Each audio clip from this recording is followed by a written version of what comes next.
Welcome to the Insurance Agents and Brokers Podcast. Hello, my name is Megan Fioretta, and I am the brand manager for IA&B. This is the audio version of the feature article from August 2023's issue of Primary Agent Magazine. It is entitled, The Important Role of Due Diligence in M&A Deals by Jennifer Martin of MarshBerry. The term due diligence is synonymous with words like assessment, investigation, scrutiny, and audit. It also conjures up descriptors such as slow, laborious, or painstaking. Because of this, the importance of the due diligence process in mergers and acquisitions, or M&A deals, may be easily dismissed or perhaps rushed, defeating its true value and purpose, which is to thoroughly examine the crucial elements of a transaction to the benefit of all parties. And a thorough examination of potential M&A deals could mean the difference between tremendous success or disastrous failure of a partnership. Section 1. Reasons some firms may forego due diligence. Because of the assumption that due diligence step will slow down the process of a deal, some firms may gloss over or rush this step because of the timing and/or cost. There are also some assumptions that experienced owners know their business or industry so well that there is no need for outside consultation or expertise to perform due diligence. But having an experienced third-party due diligence review is more about having someone who understands the steps in the process, understands the insurance industry, and can provide unbiased assessments that both parties can trust, ultimately to help everyone make informed decisions. Section 2. Due diligence is valuable to both the buyer and the seller. As tiring and taxing as the process may be, having both buyer and seller really dig into the details of the transaction can benefit both parties. Unlike the early courting phase of partnerships, which can feel like speed dating, the due diligence phase will allow each party to slow down and really assess how the moving parts of both businesses will work together. For many buyers, they have done this before and recognize due diligence as a critical step in the M&A process. For them, it's about understanding all of the potential risks, opportunities, and business components of their potential investment or acquisition. The more informed a buyer is, the better the relationship will be through integration post-transaction. For most sellers, this may be the first time or only time they are involved in an M&A deal and might find the due diligence process inconvenient or unnecessary. But sellers should understand that due diligence provides them an opportunity to address any concerns, questions, or potential risks identified during the review. In fact, a seller should consider conducting their own pre-due diligence assessment in order to be prepared for questions from the buyer. Section 3. Getting started. Once a letter of intent is signed with the target to exclusively negotiate an acquisition, confirmatory due diligence begins. This phase is often driven by the buyer and/or buyer's advisors.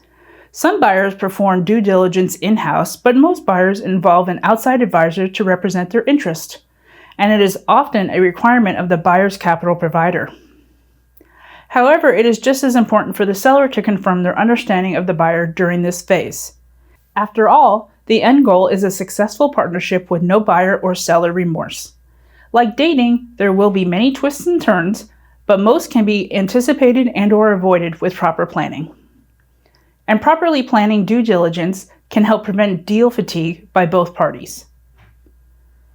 Section 4. Risk assessment and potential pitfalls. Performing a risk assessment at the onset of due diligence can save time down the road, help identify what matters most, minimize the unexpected, and allow for a more efficient process. Most due diligence assessments start by looking at the why behind doing this transaction in the first place. What are the goals and objectives of this partnership? How will everyone define and measure success for this deal?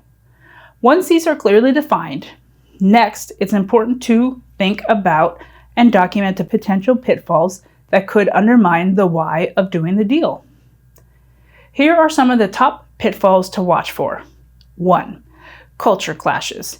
Integrating people from different corporate cultures can be one of the biggest challenges and potential pitfalls for a successful deal.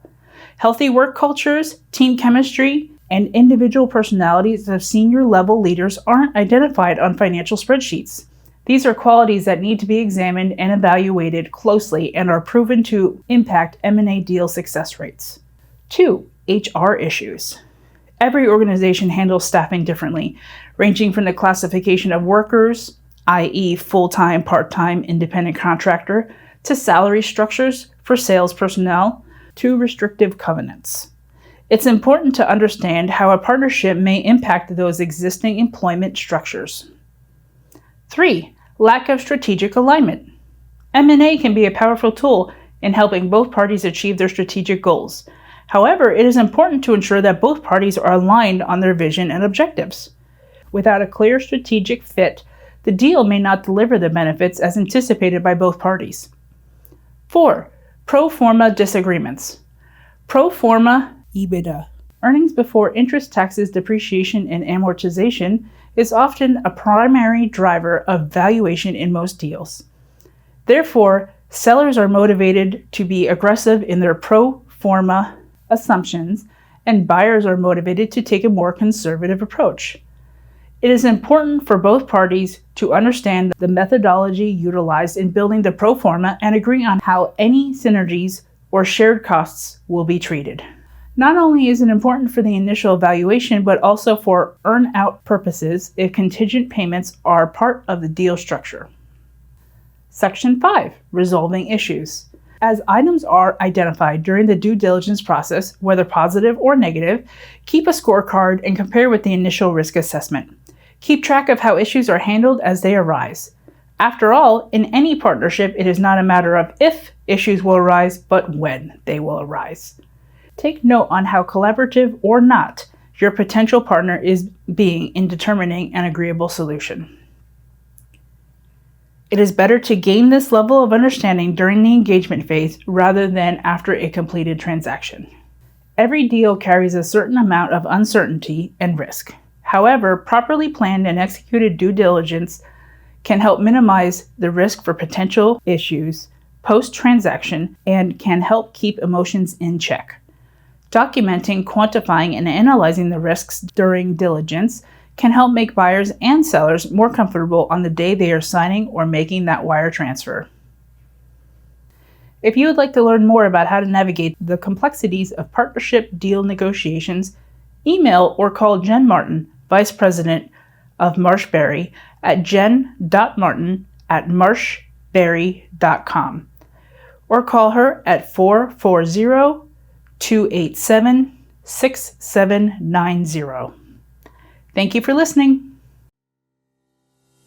Insurance Agents and Brokers is the premier resource and champion for independent insurance agencies in Pennsylvania, Maryland, and Delaware. For more information, visit iabforme.com.